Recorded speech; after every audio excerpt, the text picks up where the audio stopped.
SRSD is a strategy to teach a strategy. It's going to walk you through a series of steps or stages to make sure that you really teach the strategy to the best of your ability. And at the end, what you get is a student who's self-regulated, meaning they can take a strategy on their own to improve their own performance in an area like writing or reading. Dr. Karen Harris developed 6 recursive learning stages of SRSD. Fidelity in each stage is critical for success. What we want to learn in stage 1 is, where are the students? What are their skills? So we're not just activating background knowledge, now we're developing it. We want to get the students interested and excited about the genre. Do they have the vocabulary necessary to proceed?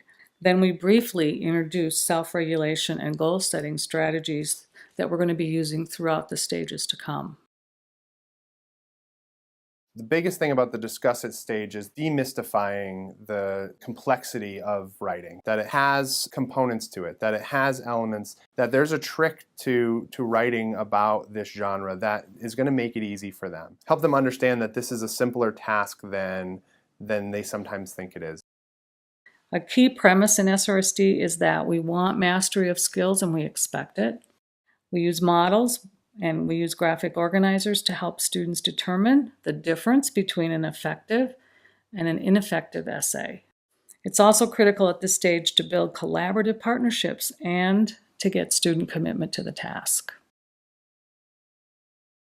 Model it is important because it allows students to see into your thinking.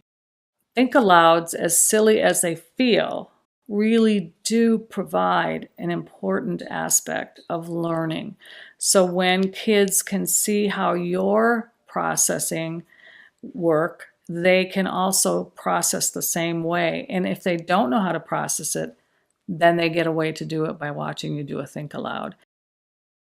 We begin memorizing in stages 1 through 3, but we take some time during this stage to verify that students have memorized the steps. Basically, we want students to internalize the strategy using the mnemonic and personalized self-statements. This stage is important, especially for struggling students. And if they don't have it internally, when they're out in other classes or they're having their state test and they're asked to write a certain kind of essay, if they haven't memorized it, they're not going to be able to use it. And I think what's really neat about the tricks that they learned is that not only does it tell them what the letters stand for, but it tells them why we're actually doing the things that the letters stand for. So for instance, R on tree is reasons, and they say 3 or more. So already they're knowing they need 3 or more. Why do I believe this? Will my readers believe this? So it's a cue as they're memorizing it, so they actually know what the purpose of it's for. The goal of the support it stage is for teachers to practice with students so they can become proficient with the strategy. So we're going to scaffold, we're going to practice, we're going to help students get to independence. We're going to continue collaborative writing experiences.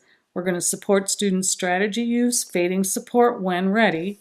We're going to support self-regulation, and that includes self-talk, goal setting, checking off steps and mnemonics, those kinds of things. Stage 6, the independent stage, is what we're all working for.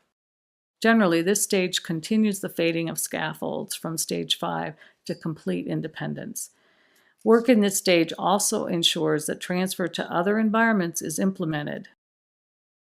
What's a problem is if they see a student who isn't accomplishing it independently, now they have to think about going back and reteaching and do some more collaborative work with that student. So it's a little tricky in the sense that we need to keep our eye on this and kids need to be able to be independent.